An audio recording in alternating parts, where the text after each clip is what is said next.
Welcome.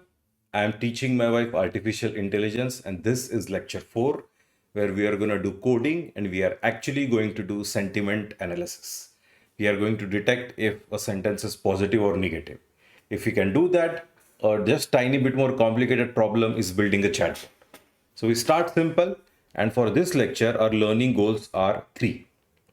So this is the Google Doc in which we are tracking all the things. So the first learning goal here is we run a simple sentiment detector, but we are using LLM. We mentioned in last lecture, which was on Llama research paper, that this Llama is a general purpose model. It can do sentiment analysis, summarization, Q&A, blah, blah, blah. So out of those many tasks it can do, we have chosen just sentiment analysis. So then the second one would be we do the same code, but we write that in PyTorch. So we are moving from Keras to PyTorch in this lecture. And the reason is the most important one is PyTorch is the most popular library right now. If you search for tutorial on internet or GitHub or everywhere, the existing codes will most likely be PyTorch. So it's best to standardize. That's one reason. And second, PyTorch is very stable. It gives you limited features, but they are excellent. There are no unexpected things. Whereas in Keras, it feels like your work hoga. Like in lectures, I was telling you, this should be give us weight, and I give, and nothing happens. तो Keras में वो बहुत बार होता है, PyTorch में नहीं होता है. So the stability and ease of development is the another reason to choose PyTorch. So PyTorch is the industry standard or Yes, what? PyTorch is the industry standard. Llama जो अभी ओपन सोर्स मॉडल है वो भी Facebook का है, and PyTorch जो industry standard है वो भी फेसबुक का है. And all the big ones entire ecosystem जो है, सो PyTorch अगर फाउंडेशन इफ यू सर्च ना, so this is the most popular foundation. Chip के लिए भी सपोर्ट है उनका, ओपन सोर्स लाइब्रेरी के लिए सब कुछ है. So everything is centered around PyTorch and Meta and Facebook now.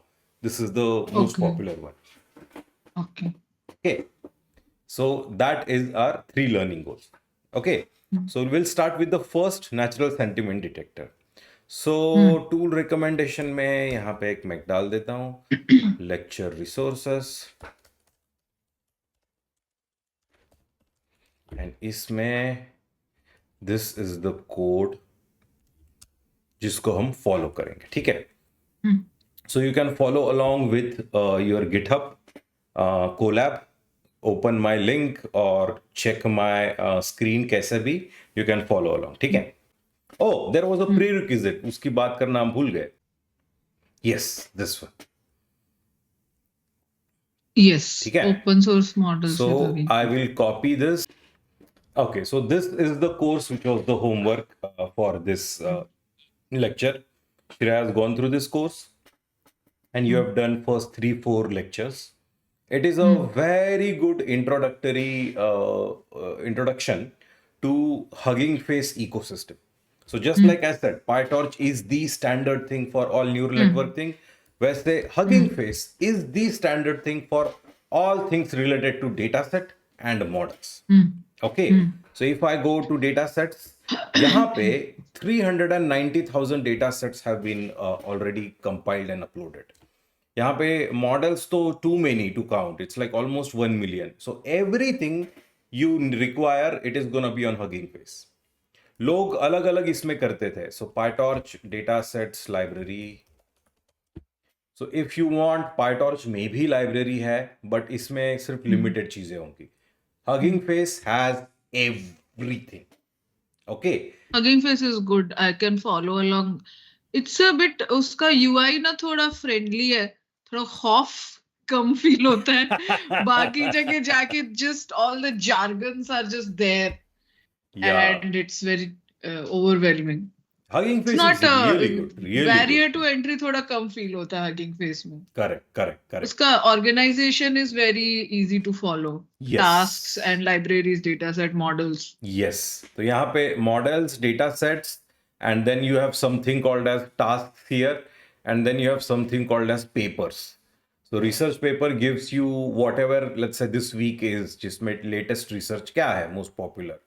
Tasks में you get whatever problem you want to solve, उसके रिलेटेड कौन से रेडीमेड मॉडल्स अवेलेबल है टू डायरेक्टली डू। हम्म और अभी हम सॉल्व कर रहे हैं सेंटिमेंट एनालिसिस। सेंटिमेंट एनालिसिस इस टेक्स्ट को सिर्फ कैटेगराइज करो, पॉजिटिव या निगेटिव, टॉक्सिक या नॉन टॉक्सिक, स्पैम और नॉट स्पैम, सब क्लासिफिकेशन है। तो it is a text classification problem. और यहाँ पे देर आर 93,000 मॉडल्स। सो यहाँ पे अगर क्लिक करेंगे तो we will see every model which is possible and available here. यहाँ पे सब इजीली दिख जाता है।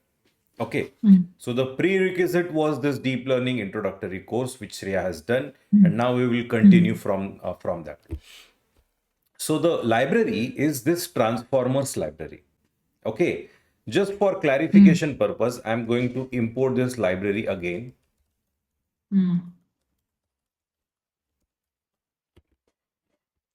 So we now know that this library is actually Hugging Face की transformers library. And this is such a huge library कि यहाँ पे it kind of like has everything one might require. ठीक है? So the easiest way to do in that code was कि आप एक transformers library से pipeline import करो. Yes. Just as a beginner coder, library जो होता है मतलब वो ग्रोसरी स्टोर जैसा है ना, तुमको जो मसाले चाहिए जाके लेके आ जाओ वहां से। नहीं, library is ready to cook food. आप आके अच्छा। पानी में उबालो तो then you are ready to eat. So same way में this transformers library, it has already written the code whatever we need.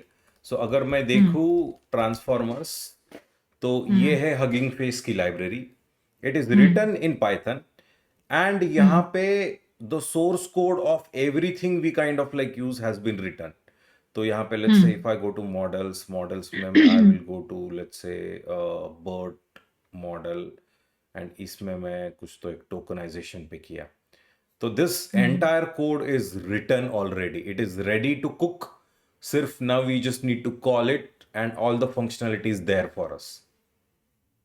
तो ये मतलब अगर किसी बिगनर को जानना है कि कौन सा लाइब्रेरी यूज करे तो क्या सर्च करना पड़ेगा? कौन सा लाइब्रेरी यूज करे? आई वुड से कि there are the standard libraries, वो पता होने चाहिए। You don't need to search, you need to know which libraries are essential. तो I will do a topic here यहाँ पे, essential libraries for deep learning. And as and when we know and learn more na, the more libraries are going to become essential. We will start with only essentials one. ठीक है? मतलब जैसे last lecture में you had put the models you should know, Yes, names you should know, exactly. वैसे ही just add the तो libraries वही you कर should रहा हूँ अभी। PyTorch, transformers, then so this I always pronounce as WAND and then B, क्योंकि Harry Potter, you know, WAND is the first word I read, but this is W and B. ठीक है? weights and biases. Weights and biases. So this is this weights and biases website. Every neuron has, you know, weight जिसके through हम map कर रहे हैं, bias जिससे हम वो थिंग करेक्ट कर रहे हैं। न्यूरल नेटवर्क फ्रॉम स्क्रैच में तुमने देखा है।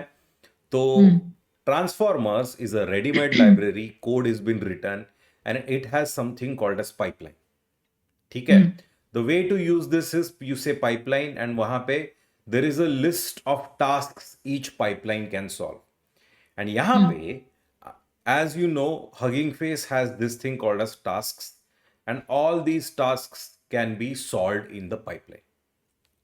ठीक है? तो let's say text generation, chatbot, कुछ भी, and we have chosen task is equal to sentiment analysis here. Okay. Then I say this classifier is a variable. Pipeline से बनाया है which solves this task, and उसको मैंने दो sentences दिए हैं, one after another. One is I have been waiting for Hugging Face course my whole life, and other is I hate this so much. Okay, so I'll say यहाँ पे deep learning is very important, and I am very excited to learn it, and then I hate it so much. ऐसे ऐसे कर देते हैं, ठीक है? Yes, this is very relatable. And I run it. ठीक है? It runs like this. When we say only task, वो एक default model डाउनलोड करके इंस्टॉल कर देता है, ठीक है? So it is now downloading the model. So 256 MBs worth of model was downloaded. Then 68. 268. Then around 232 KB worth of vocabulary was downloaded. Okay. So every natural language processing model has these things. It has the deep learning model के parameters जो numbers होते हैं, and vocabulary जो number नहीं होती है, जो word होती है. So which words can this model understand is vocabulary.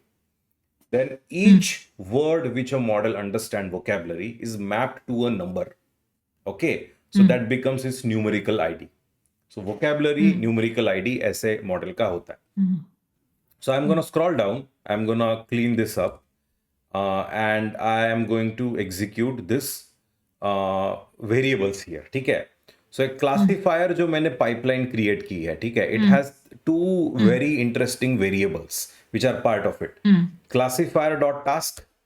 If I execute it, you will see कि it is gonna say कौन से task के लिए मैंने pipeline create की है. Sentiment analysis. Sentiment analysis. If I say classifier.model, it is gonna give me the PyTorch model as is available है यहाँ पे मुझे to directly use. तो वो पूरा के पूरा उसका आर्किटेक्चर यहाँ पे मुझे विजिबल है. तो ये जो इन फीचर्स 768 आउट, ये नंबर ऑफ न्यूरॉन्स वगैरह, ये सब न्यूरॉन्स है यहाँ पे. इन फीचर्स इतने, आउट फीचर्स उतने, इन फीचर्स इतने, आउट फीचर्स इतने. Keras had the same thing as dense layer, and it had units for out features, और input shape के जगह पे PyTorch में in features होता है. This is the difference. ये और यहाँ पे ये नहीं यूज होता है रेलू वेलू. रेलू वगैरह होता है. तो क्या क्या है कि this is just the layers इसमें आते हैं, और फिर रेलू बिलू कहाँ पे ऐड हो रहा है वो थोड़ा सा ना एक सेपरेट सेक्शन में आता है, वो बाद में करते हैं. अभी के लिए just think of it as तो this is been written in PyTorch, right? This is been written in PyTorch. तो PyTorch में वो लिखने का ऑर्गेनाइजेशन प्रिंसिपल अलग है, जो जैसे अपन केरास में उधर ही एक्टिवेशन इज इक्वल टू रेलू डाल रहे थे, उसके जगह अलग ऑर्गेनाइजेशन. कर यहाँ पे मैं दिखाता हूँ कोड में. Import Keras and let's say linear layer keras is equal to ये, and keras supports activation equal to this, whereas PyTorch में layer में सिर्फ layer होता है, there is no activation function there. Okay, that makes sense. This made sense. Perfect. So this is the layer का equivalent, ठीक है. And अभी now we go into classifier.model, model का कोड है. Then classifier.model.device बोला, तो it shows where this my model is running. It is running on my NVIDIA GPU. Okay. ठीक है. This classifier is a complex variable, means it has a lot of sub variables. तो वो explain करने के लिए मैंने ना एक खुद class लिखा है. Class is a complex variable in Python. ठीक है. तो क्लास कॉम्प्लेक्स वेरिएबल, और उसमें इनिशियलाइजेशन को इनिट बोलते हैं. This is how Python works. And self एक उसका पैटर्न है कि मेरे को मल्टीपल टाइम्स इनिशियलाइज करना है, तो सबका ईगो दे रहा हूं मैं. Everyone has their own ego, so that is self. That is how you distinguish. तो सबका ईगो का सेल्फ अलग रहेगा, एंड एवरीवन विल नो कि भाई तू अलग है मेरे से, ऐसे टाइप में. तो मैंने var1, var2, var3 क्रिएट किया है. So when I create a complex variable which is of this type, तो मैं complex variable .var1, .var2, .var3 ऐसे सब कर सकता. मतलब एक परिवार के हैं पर अलग. Yes. And the reason I showed this is same vars variable on अगर मैंने classifier कॉल किया, तो मुझे इस classifier variable में कौन कौन से दिखते हैं. And remember, don't get overwhelmed.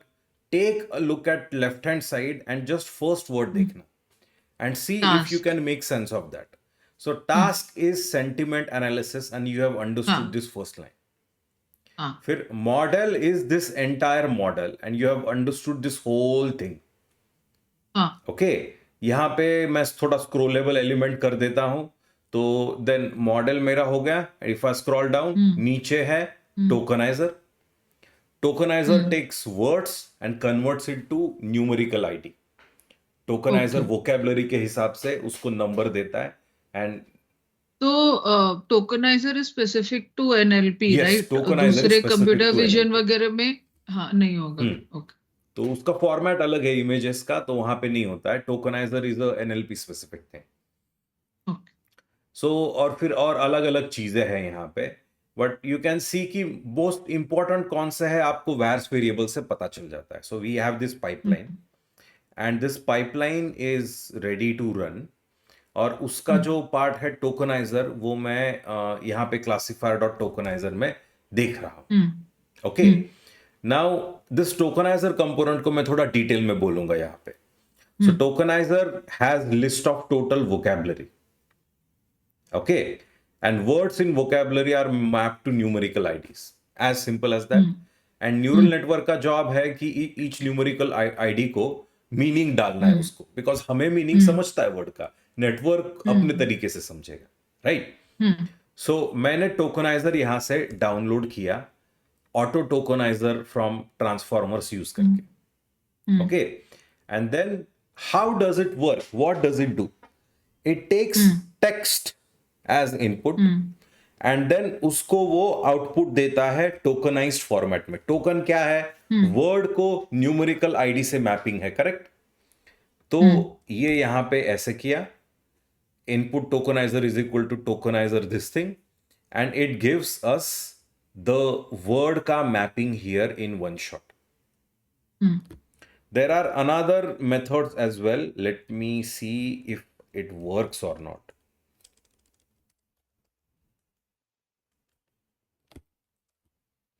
Okay, it works. तो टोकनाइजर एनकोड एंड ये करके भी सेम चीज होगा। It converts the thing into word to its appropriate numbers, ठीक है? अच्छा। And then okay. Tokenizer decode को मैं एनकोड का आउटपुट दे दूंगा, तो then we will get those numbers back into hello world ऐसे। So encode method word to number, decode method number to word. तो यहां पे मैं ना एक काम कर देता हूं, डिकोड को मैं ऐसे दे देता हूं। हाँ, this make explains the concept better. Okay, perfect. तो टोकनाइजर ने कुछ भी चीज को अपने तरीके से वो मैप करेगा। तो मैंने यहाँ पे ना I hate this so much लिखा है, तो सो वर्ड 2 बार रिपीट हो चुका है। तो यू विल फाइंड द उसके न्यूमेरिकल आईडी में 2061 2 बार आ चुका है। ओके ओके, ओके, समझ में आ रहा उनके तरफ का culture. So tokenizer encode and decode important function है, ठीक है? और ये क्या करता है? टोकनाइजर ऐसे काम करता है कि अगर मैंने कुछ समथिंग टोकनाइजर को दिया, सो मैंने यहां पे मेरे टोकनाइजर को दिया था रॉ इनपुट्स, ठीक है? जो भी कन्वर्ट करके उसने मुझे टोकनाइज करके दिया। तो अगर तुम उसका dot shape which is a PyTorch का फंक्शन शेप देखोगी, तो it has given a size of 1,9। It means this thing was converted to 9 tokens. 1, 2, 3, 4, 5, 6, 7, 8, 9. And Okay, each of okay. them has a number.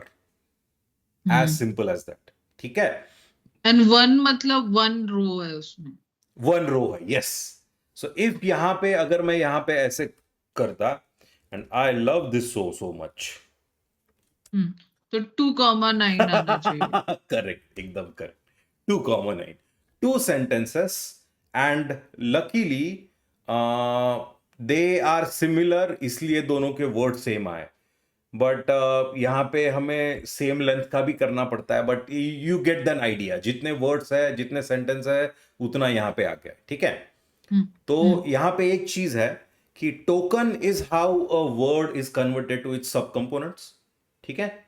And उसको ID देते हैं, but transformers library में एक उसको input ID बोलते हैं, not token ID, because उसका एक हिस्टोरिकल रीजन है। एक फर्स्ट लाइब्रेरी इंप्लीमेंटेशन जो गूगल ने किया था बर्ट, उसमें उन्होंने ये वेरिएबल नाम यूज किया, और फिर तब से सब जगह पे स्टैंडर्डाइज करने के लिए they use this input ID.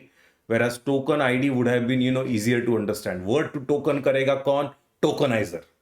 Tokeniser हमें क्या देता है? टोकन का आईडी देता है. It would have been consistent, but नहीं, टोकनाइजर हमें इनपुट आईडी देता है. और इनपुट आईडी नाम क्यों दिया है? Because it goes as a input to the network, इसलिए इनपुट आईडी. एक अभी तो गूगल में किसी ने पहला जो फर्स्ट आया उसने डिसाइड किया Yes. इसका नाम इनपुट होगा, तो वो हो गया. बाद में नाम किसी का नाम चिंटू पड़ गया, उसका नाम कुछ अच्छा भी हो. Correct. कुछ ऐसे ऐसे कुछ आदिशेष टाइप नाम भी हो, Yes. तो उसको चिंटू ही बोलेंगे ना. Yes. तो वैसे नेम स्टिक कित- बेसिकली. एंड उसके वजह से बिगिनर्स को अगर लोर नहीं पता है तो Correct. You are नहीं lost. समझ में आएगा. You are lost. You are Correct. lost. आपको गॉसिप पता होनी चाहिए. Gossip पता होना चाहिए. करेक्ट. तो हम हैं अभी पाइपलाइन के कंपोनेंट्स में, यहाँ पे थे. अभी मैं जाता हूँ नीचे. ठीक है, टोकनाइजर अपना हो गया, वो सेकंड कंपोनेंट. फिर आ गया अपना मॉडल. ठीक है, तो मॉडल में बहुत इंटरेस्टिंग चीज है. अगर मैंने क्लासिफायर अगर किया एंड उसमें मॉडल किया, तो you should see it. I am opening it into a different window. ठीक है, तो यू विल सी यहाँ पे एक डिस्टिल बर्ट नाम का एक मॉडल है. ठीक है, and this is actually a sequential model, just like in Keras. Keras में कैसे Keras dot model dot sequential करते हैं, तो ये पूरा के पूरा इधर तक नीचे तक, this is a single model. Okay okay okay okay. Because ये सब सेम लेवल पे, जितना तुम अंदर जाते हो वो नेस्टेड होता है ना, तो ये इसके हाँ. अंदर है, इसलिए you know it as a fact कि ये सब डिस्टिल बर्ड का पार्ट है. ओके ओके तो ओके. फिर अगर तुम ध्यान दोगी ना, तो यहाँ पे क्या है? एक डिस्टिल बर्ड है, उसके बाद में नीचे एक प्री क्लासिफायर है और फिर क्लासिफायर है. That's it. तो मैंने यहाँ पे सेम चीज किया है कि model dot distil bird, pre classifier, drop out layer and classifier. Classifier is a linear layer, pre classifier भी लीनियर लेयर है, एंड डिस्टिल बर्ड एक दूसरा लेयर है, कॉम्प्लिकेटेड बड़ा मॉडल है. तो डिस्टिल बर्ड करता क्या है? It takes the numerical slash token ID and it converts it into a meaning vector. क्योंकि हम सेंटिमेंट एनालिसिस करेंगे कैसे कि अगर वर्ड का मीनिंग नहीं पता चला? एलएलएम आंसर करेगा कैसे? व्हाट इज लव को अगर वो लव नहीं समझता तो वो कैसे करेगा? तो वो जो मीनिंग है वो डिस्टिल बर्ड करता है, and this meaning is also called as embedding vector. अरे मीनिंग मतलब जो जिन्होंने बनाया उन्होंने डाल के रखा है क्या उसका लॉजिक? नहीं, वो मीनिंग ऐसे बना है कि जो 1.4 ट्रिलियन टोकन्स रिमेंबर लामा में हमने दिए थे, हाँ हाँ. तो क्या किया उन्होंने they just took all the data and एक सेंटेंस लेके उसका एक वर्ड प्रेडिक्ट करने को बोला निकाल के, और ऐसे they did it on 1 trillion words. तो वैसे करके व्हाट दे हैव लर्नड कि जब भी एप्पल वर्ड यूज होता है, they have understood it's meaning in, because Apple बहुत अलग अलग तरीके से यूज हुआ है. सो मीनिंग कोई क्राफ्ट नहीं करता, रादर वो डेटा के डिस्ट्रीब्यूशन से लर्न होता है. वो डेटा पे ग्रेडियंट डिसेंड करते रहेगा और मीनिंग इवेंचुअली सीख लेगा. ऐसे होता है. सो बहुत ब्रूट फोर्स तरीका है ये, इसलिए people prefer to kind of like train it once and use it again and again and again. समझ गए. क्योंकि लामा पेपर में एक स्पीड बहुत थी 38 टोकन्स या 380 टोकन्स पर 380 सेकंड. टोकन्स पर सेकंड. यू कैन इमेजिन सिर्फ 380 टोकन्स का sentences at a time process होता है. मीनिंग डिफिकल्ट है इसको ये करना, बहुत कंप्यूट लगता है. तो देन ये मीनिंग करेगा. ठीक है, और मीनिंग करने के बाद में ये अपने को देगा उसका आंसर. ठीक है, और मीनिंग की जो लेंथ है वो लेंथ होती है थोड़ी सी बड़ी, उसको एम्बेडिंग वेक्टर का एक लेंथ बोलते हैं. So every word gets converted to a big vector जिसमें ऐसे ऐसे नंबर्स है, और we don't know what each of the number means. But model ने कैसे तो भी लर्न किया, उसने किया है कि भाई मैं 512 डायमेंशंस में उसका मीनिंग घुसाने वाला. ओके, और फॉर मी इस एक डायमेंशन में कुछ तो अलग अलग मीनिंग में डाल रहा हूं. मॉडल अपना अपना निकाल लेगा.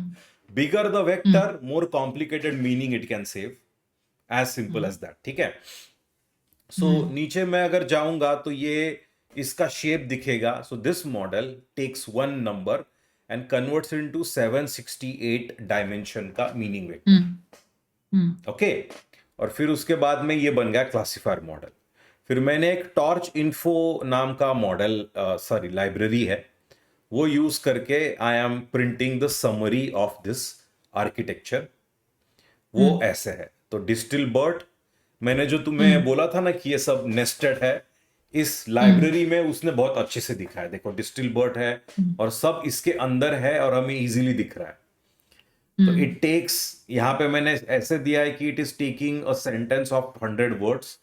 तो आउटपुट शेप ऐसे है. एवरी वर्ड का एक मीनिंग वेक्टर है 768 लेंथ का, और बिकॉज 100 वर्ड्स है तो ये बन गया 100 words in a sentence and 768 vector का डायमेंशन इन ईच. तो ये ऐसे करके एक numerical ID gets mapped to its meaning in this, then it goes to this linear layer and then eventually it goes to the final part जहां पे वो sentiment classification करता है. So and because ये LLM है, okay, what was done is this model was already trained. इसमें 66 million parameters जो थे, they were already trained and we could easily do sentiment analysis immediately. So most of the task जो NLP में अभी लोग solve करते हैं वो इसीलिए आसानी से सॉल्व होते हैं because as long as task में उसका कुछ मॉडल अवेलेबल है रेडीमेड, हम उसको उठा के कुछ तो मस्त बना सकते हैं. सो मैं टेक्स्ट क्लासिफिकेशन पे जाता हूं. यहां पे मैं मॉडल्स फॉर क्लासिफिकेशन सब ब्राउज करता हूं. Let me sort them by most likes and you will find कौन कौन से मोस्ट पॉपुलर है. Generally the latest models can handle things better, but लोग पुराना स्टैंडर्ड इसलिए यूज करते हैं क्योंकि उसके पैरामीटर्स कम होता है और बिहेवियर अंडरस्टूड होता है. So this was our first learning goal, run a simple sentiment detector via LLM.